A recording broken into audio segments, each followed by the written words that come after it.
वो जब थिरकती थी तो दर्शकों के दिल जोर जोर से धड़कने लगते थे और पूरी फिल्म पर उनका एक आइटम नंबर भारी पड़ जाता था। जो लाइमलाइट 1-1.5 घंटे के स्क्रीन टाइम के बाद मुख्य अभिनेत्री को मिलनी चाहिए, वो 4-5 मिनट के परफॉर्मेंस की बदौलत लूट लेती थी आइटम गर्ल, जिनका एक आइटम नंबर फिल्मों को हिट करने के लिए काफ़ी होता था और वो अपनी पूरी एनर्जी झोंक देती थी अपना बेस्ट देने के लिए। शुरुआत कोरस डांसर से हुई, लेकिन अपने सोलो डांस के लिए इन्होंने खूब मकबूलियत हासिल की और फिल्म निर्माताओं की पहली पसंद बन गई। आज की हमारी बैक कैमरा स्टोरी की हीरोइन है हेलन। वही हेलन जिन पर फिल्माए गए तमाम गाने आपको बेहद पसंद होंगे, लेकिन आपने कभी गौर नहीं किया होगा कि वो कौन थी। लेकिन आज हम बताएंगे आपको सारी बात, बस आप बने रहिए बैक कैमरा स्टोरीज के साथ। महज 19 साल की उम्र में शोहरत की बुलंदियों को छूने वाली गोल्डन गर्ल यानी डांसिंग क्वीन यानी हेलन 1950 के दौर की सबसे मशहूर कैबरे डांसर थी और अपनी बोल्डनेस के लिए जानी जाती थी। जब हेलन 13 साल की थी तभी उन्होंने फिल्मों में कोरस डांसर के रूप में काम करना शुरू कर दिया था, लेकिन इससे पहले की दास्तान बेहद दर्दनाक और दिल दहला देने वाली है। हेलन का जन्म 21 नवंबर 1938 को बर्मा यानी म्यांमार में हुआ था। माँ बर्मिस थी और पिता एंग्लो इंडियन थे। हेलन जब बहुत छोटी थी तभी पिता ने दुनिया छोड़ दी और कुछ दिनों बाद माँ ने दूसरी शादी कर ली, लेकिन शायद इनकी माँ की किस्मत में पति का साथ नहीं लिखा था। इनके दूसरे पिता रिचर्डसन भी द्वितीय विश्व युद्ध में शहीद हो गए। जापानी हमले से पूरे बर्मा में कोलाहल मचा हुआ था। ये वाकया है साल 1942-43 का। पिता की मौत हो चुकी थी। इनके परिवार की जिम्मेदारी इनकी माँ मरलेन पर थी। आज मरलेन गांव के और लोगों के साथ अपने बच्चों को लेकर पैदल यात्रा, जो कि भारत के लिए थी, चल पड़ी। उस वक्त वो गर्भवती भी थी। हेलन के अलावा इनके सौतेले भाई रोजर और बहन जेनिफर भी साथ थीं। रास्ते की मुश्किलें झेलते हुए आगे बढ़ा जा रहा था काफिला, लेकिन इसी बीच स्मॉल पॉक्स की वजह से रोजर की मौत हो गई और मां का मिसकैरेज भी हो गया। इसी तरह ये लोग डिब्रूगढ़ पहुंचे और फिर वहां से कोलकाता पहुंचे। ठिकाना तो मिल गया था, पर भूख का इंतज़ाम करने के लिए मां नर्स का काम करने लगी। इसके बावजूद भी परिवार का गुजारा करना मुश्किल हो रहा था और उन्होंने मुंबई जाने का फैसला किया। कोलकाता से मुंबई आने के बाद हेलन भी माँ की मदद करने लगी थी, घर चलाने में छोटे मोटे काम करने लगी थी। इसी बीच हेलन की माँ हिंदी सिनेमा की रबर डॉल कही जाने वाली कुकू मोरे से मिली, जो कि उस वक्त की मशहूर डांसर थी और बेहद नेक दिल भी थी।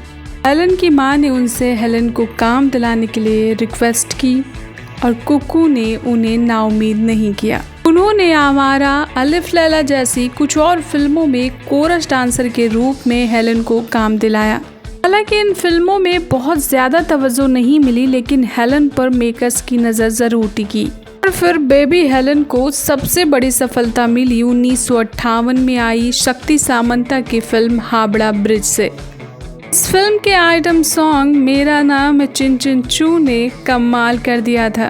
गाने के हिट होने के साथ साथ हेलन भी हिट हो गई थी।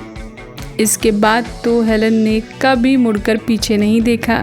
एक से बढ़कर एक आइटम नंबर्स में नजर आई हेलन और साथ ही सपोर्टिंग एक्ट्रेस के रूप में भी काम किया इन्होंने।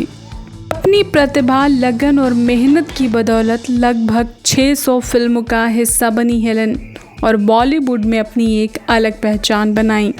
आज भी लोग इनके गाने खूब चाव से सुनते हैं और आज भी महिलाएं इनका स्टाइल कॉपी करती हैं। बात करें इनके पर्सनल लाइफ की तो हेलन ने अपने करियर के पीक पर ही उस वक्त के मशहूर फिल्म डायरेक्टर प्रेम नारायण अरोड़ा से शादी करके सबको चौंका दिया था, जबकि वो इनसे 27 साल बड़े भी थे। ये शादी लगभग 16 साल तक चली भी, लेकिन अरोड़ा साहब काफ़ी अलाल हो गए थे वक्त के साथ और हेलन की कमाई पर ही उनका गुजारा चलने लगा था। और भी कुछ आदतें थीं जिनसे हेलन को आपत्ति थी, सुधारने की तमाम कोशिशों के बाद भी जब वो नहीं सुधरे तो 1974 में हेलन ने उनका साथ छोड़ दिया। के बारे में ये भी खबर आई थी कि वो हेलन के गहने और बहुत सारे पैसे लेकर फरार हो गए थे और इसी बीच इनकी माँ भी ड्राइवर के साथ कहीं भाग निकली थी। इन सब घटनाओं ने हेलन को झकझोर कर रख दिया था। वो काफ़ी मायूस और दुखी हो गई थी और इसी बीच हेलन की मुलाकात सलीम खान साहब से हुई, जो उस वक्त तक मशहूर राइटर बन चुके थे। धीरे धीरे सलीम और हेलन के बीच नज़दीकियाँ बढ़ी और दोनों ने शादी का फैसला किया। लेकिन ये रास्ता भी आसान नहीं था। सलीम पहले से शादीशुदा थे और 3 बेटों सलमान खान, अरबाज खान और सोहेल खान के पिता भी थे। इस शादी से सलीम खान की पहली पत्नी सुशीला चरक उर्फ सलमा खान और तीनों बेटों को भी आपत्ति थी। लेकिन सलीम खान ने तमाम विरोध और विवाद के बावजूद भी 1981 में हेलन से शादी कर ली। हालांकि तब शादी के बाद हेलन उनके साथ गैलेक्सी अपार्टमेंट में नहीं रहती थी और उन्हें अलग रहना पड़ा। जैसा आम तौर पर होता है, इस घटना के बाद पारिवारिक माहौल काफ़ी बिगड़ गया था और तनाव बढ़ गया था। लेकिन वक्त ने एक एक करके सारे जख्म भर दिए। धीरे धीरे हेलन परिवार वालों की भी चहेती बन गई। उन्होंने अपनी सरलता और ममत्व से सबका मन मोह लिया और कभी मां नहीं बनी, क्योंकि वे सलमा के बच्चों को ही अपना मानने लगी थी। 1983 में ही हेलन ने फिल्में करनी छोड़ दी थी, लेकिन बाद में वो कुछ एक फिल्मों में कैमियो रोल करती नजर आईं और बेटे सलमान खान के साथ भी स्क्रीन साझा की। फिल्मों में दिए गए योगदान के लिए हेलन को कई सारे सम्मान मिले। 2009 में भारत सरकार द्वारा इन्हें पद्मश्री से भी सम्मानित किया गया। परिवार ने अर्पिता नाम की एक लड़की को गोद में लिया और साल 2014 में बड़ी धूमधाम से उसकी शादी भी की। अब हेलन अपने पूरे परिवार के साथ खुशहाल जिंदगी गुजार रही हैं। हमें तो हेलन का एनर्जेटिक डांस बहुत पसंद है। आपको उनका कौन सा गाना पसंद है, कमेंट सेक्शन में ज़रूर बताएं।